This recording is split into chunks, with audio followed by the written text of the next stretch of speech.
Selamat sore Bapak Ibu sekalian, saya Eko Yudo Tamtomo dari Miracle of Bread Indonesia.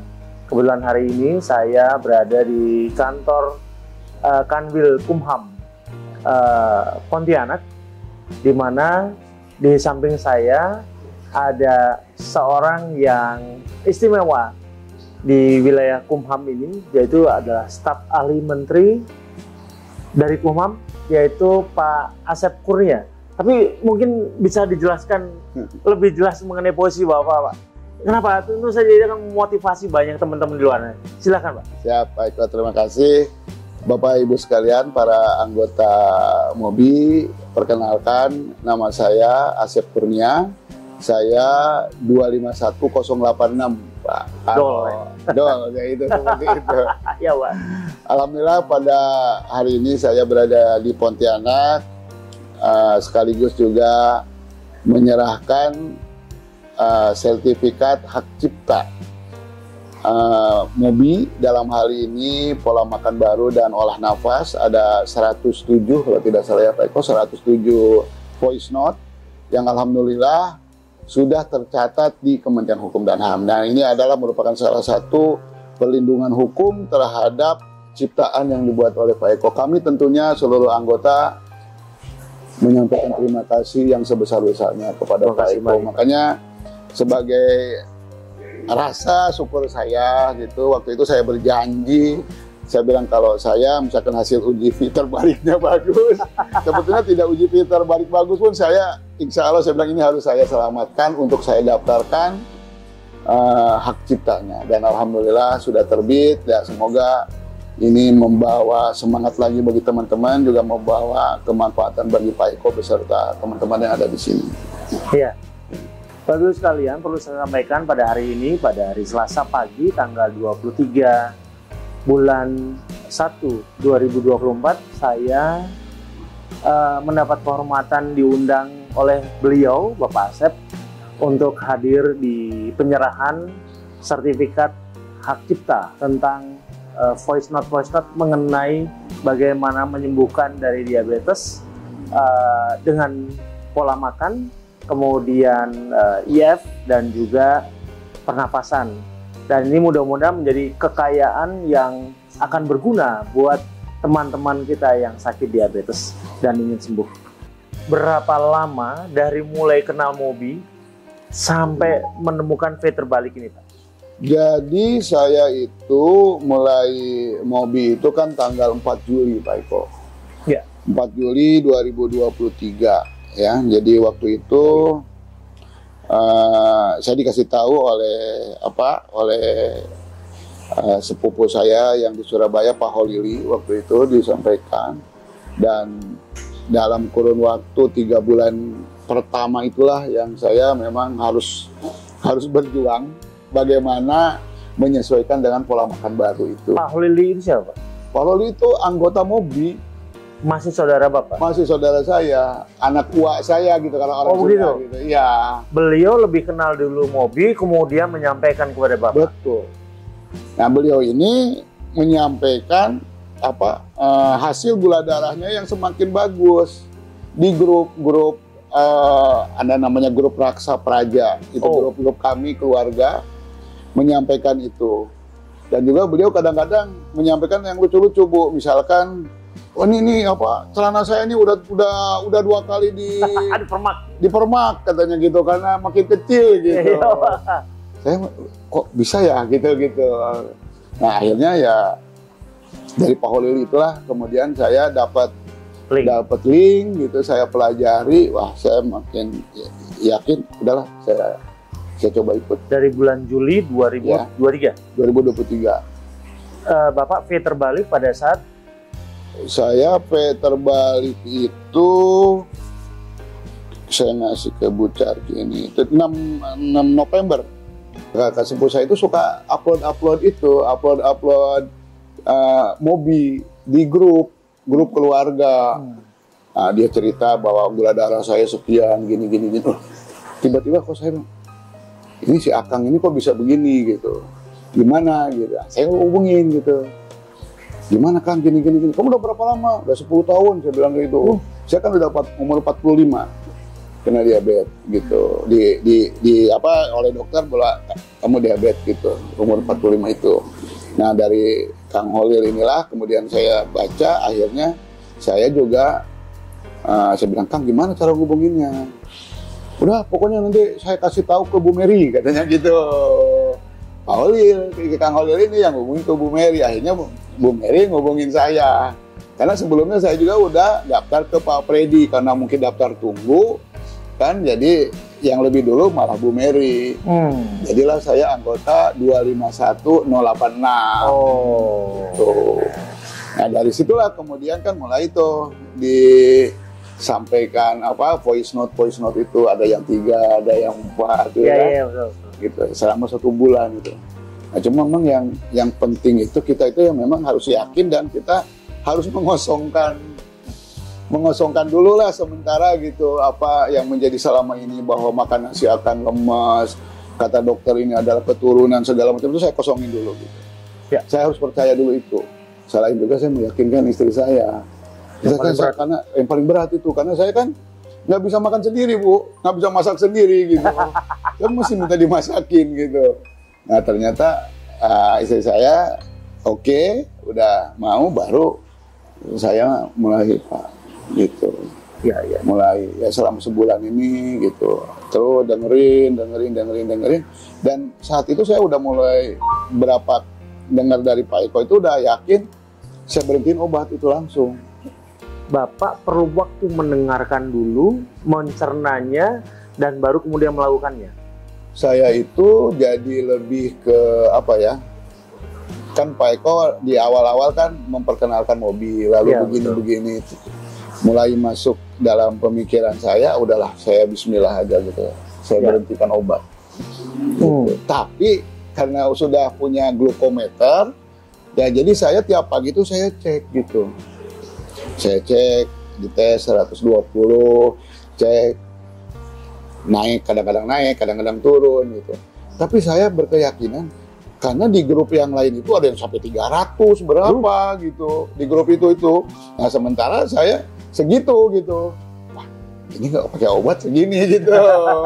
Jadi udah saya makin ini gitu, makin yakin. Udah saya makin dengerin itu yang voice note Pak Eko itu. Saya dengerin tiap hari itu. Kadang-kadang ke daerah pun saya karena pakai ini kan Bu ya. Jadi saya cuma dengerin gitu. Di pesawat juga saya dengerin gitu. Oh begini. Lama-lama paham dari situ. Apa yang Bapak rasakan setelah mendengar pesan suara?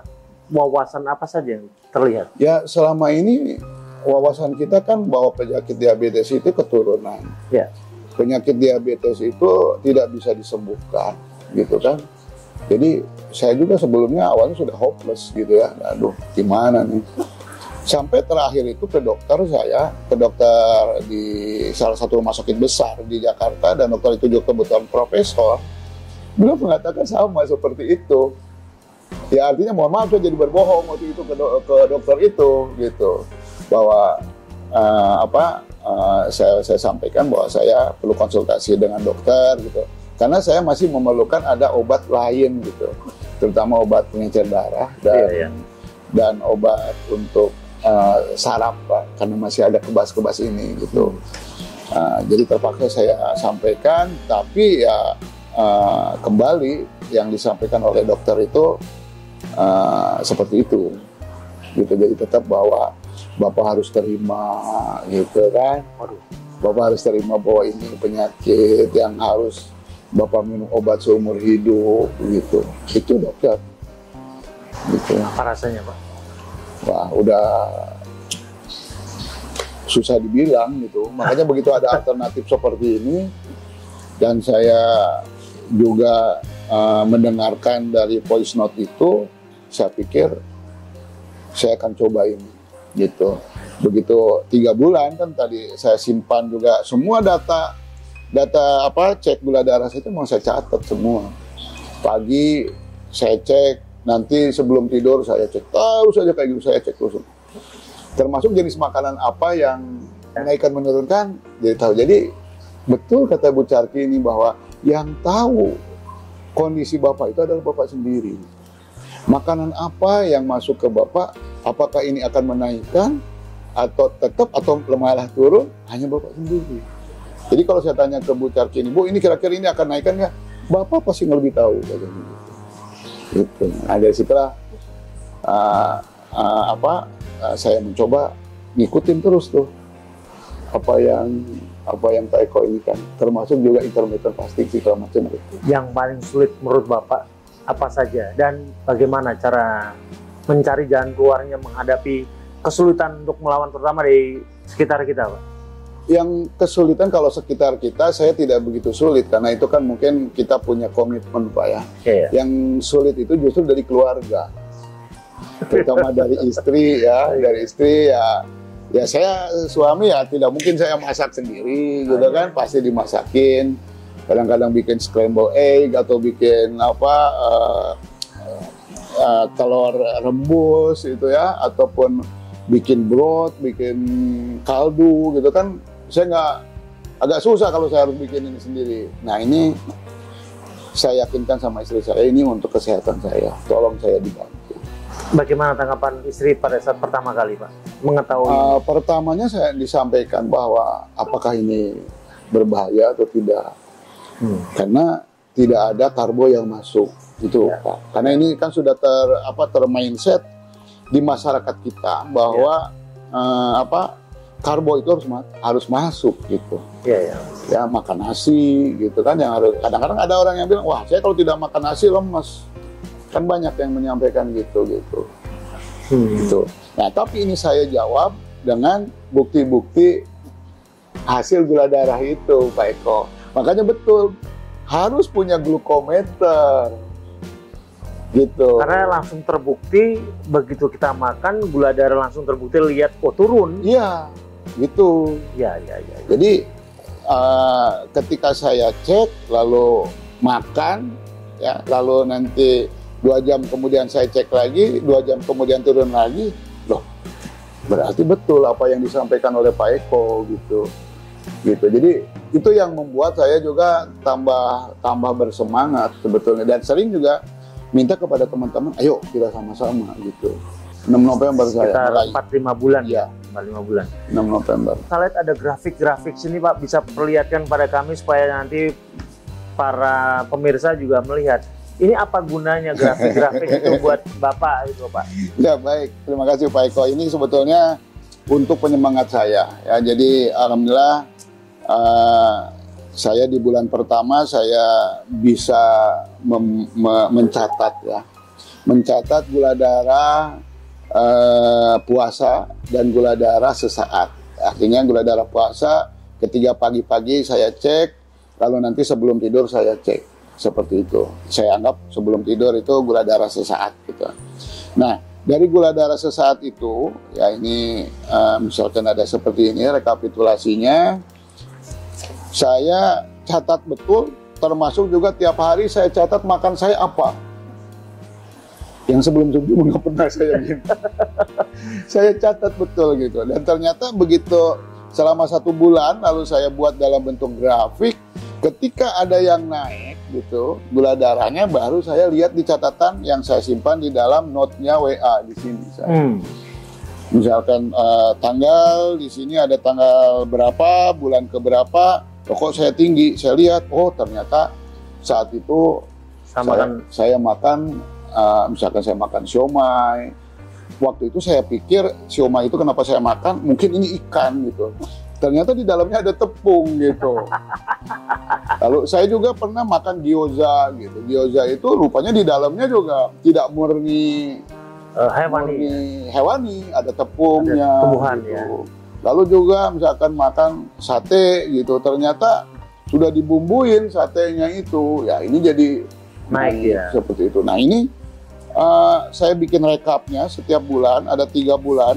Ya, ini bulan pertama, bulan kedua, lalu bulan ketiga, ya semua udah saya buat rekapitulasinya, dan saya lihat alhamdulillah dari semua itu rata-rata itu di bawah 120 gula darah. Kalau kita pukul rata ya Pak Eko ya. Nah itu ya membuat saya semangat gitu. Sebelumnya Bapak gula darahnya berapa rata? Ya pasti di atas 140, 150 saya di situ gitu. Jadi memang saya alhamdulillah tidak terlalu tinggi, tapi kalau makannya kelewatan bisa nyampe juga 250 gitu. Oh, 250? Pernah Pak. Jadi yang pertama kali saya divonis diabetes itu ketika gula darah saya itu di 250 waktu itu. Baru kemudian saya kan minum obat. Jadi saya sudah divonis diabetes 10 tahun yang lalu. Oh iya Pak. 10 tahun yang lalu itu saya juga minum obat Pak. Nah karena obat-obatan juga dikasih obat-obat yang paten yang mahal gitu, ya cukup mahal juga. 9 juta itu 9 juta bisa gitu. untuk makan saya 2 bulan, 3 bulan. Iya walaupun dibayarkan oleh asuransi ya, tapi kalau nanti ke depan saya bilang harus bayar sendiri, waduh repot nih. Dan ternyata sekarang signifikan sekali. Begitu obat gula itu tidak saya tembus, yang obat lainnya cuma sedikit, itu hanya cuma sekitar 900 ribuan saya. Oh, gitu. Oh iya Pak. Gitu. Apa tanggapan keluarga atau bahkan mungkin dokter Bapak setelah melihat perubahan seperti ini Pak? Oh ya, jadi saya memang didampingi oleh dokter Pak Eko. Ya. Bukan berarti apa-apa, karena itu tadi salah satu strategi saya untuk meyakinkan orang Keluarga, rumah, meyakinkan keluarga bahwa saya bilang saya didampingi oleh dokter. Nah, saya didampingi oleh dokter dari mulai HbA1c-nya 6,5 sampai turun 5,8. Itu kan menurut dokter itu nurunin 0,1 itu susah, setengah mati katanya kayak gitu. Nah, ini bisa turun dari 6,5 sampai dengan 5,8 dalam waktu sekian bulan itu gitu. Nah, dokter juga kebetulan alhamdulillah saya dapat dokternya itu yang open minded gitu. Jadi dia tidak wah jangan Pak gini. Dokter bilang yang penting Bapak mau konsisten. Memang beliau juga pernah tahu gitu terkait ini, cuma mungkin lebih banyak ke keto ya. Ke diet keto gitu, lebih banyak ke sana gitu. Tapi beliau pernah tahu itu. Pak, yang penting Bapak konsisten. Nah, saya tiap hari Senin saya datang ke dokter, saya cek tensi, saya cek gula darah, tensi juga makin bagus, gula darah bagus, gitu. Terus ya tiap minggu itu hampir tiap minggu, karena di kantor kan, karena kebetulan dokter kantor, jadi saya cuma tinggal turun 1 lantai, dan ini juga menjadi penambah semangat. Dan ini selalu saya sampaikan kepada istri saya, Bun, ini hasil dari dokter kayak gini gitu. Kira-kira setelah Bapak mengalami semua hal yang baik dari pola makan yang berubah ini Pak, apa kesan dan pesan buat teman-teman di luar sana Pak yang masih kebingungan dengan tubuh mereka yang mungkin metabolisme tidak mereka bisa kuasai sehingga jadi sakit Pak? Oke. Jadi sebetulnya untuk teman-teman ya para pecinta diabetes, saya kira semua kan pasti ingin sembuh ya. Ya. Ya, apalagi ini satu program yang tanpa obat, tanpa ramuan, tanpa alat gitu, tergantung memang bagaimana komitmen kita. Nah ini untuk berkomitmen itu memang tidak mudah gitu ya, artinya kita harus punya suatu keyakinan bahwa kita bisa sembuh gitu. Nah ini yang saya alami, alhamdulillah hasil uji filter baliknya juga bagus menurut mentor saya, Ibu Carkini. Terima kasih ya sudah mementori kami. Ya Pak Eko, jadi saya memang konsultasi sama Ibu Carkini. Jadi kadang-kadang ada hal-hal yang harus saya tanyakan kepada beliau. Jadi beliau sangat membantu sekali. Dan itu pun memberi semangat yang luar biasa bagi kami. Gitu. Jadi insya Allah saya pikir yang dibuat ini itu membawa dampak yang sangat luar biasa. Gitu. Amin. Mudah-mudahan ini membantu banyak orang Pak. Ya. Ya. Baik Bapak Ibu sekalian. Demikian testimoni dari Bapak Asep Kurnia di kantor wilayah Kumham Pontianak. Mudah-mudahan ini membawa manfaat yang besar bagi Bapak Ibu sekalian. Terima kasih dan selamat siang.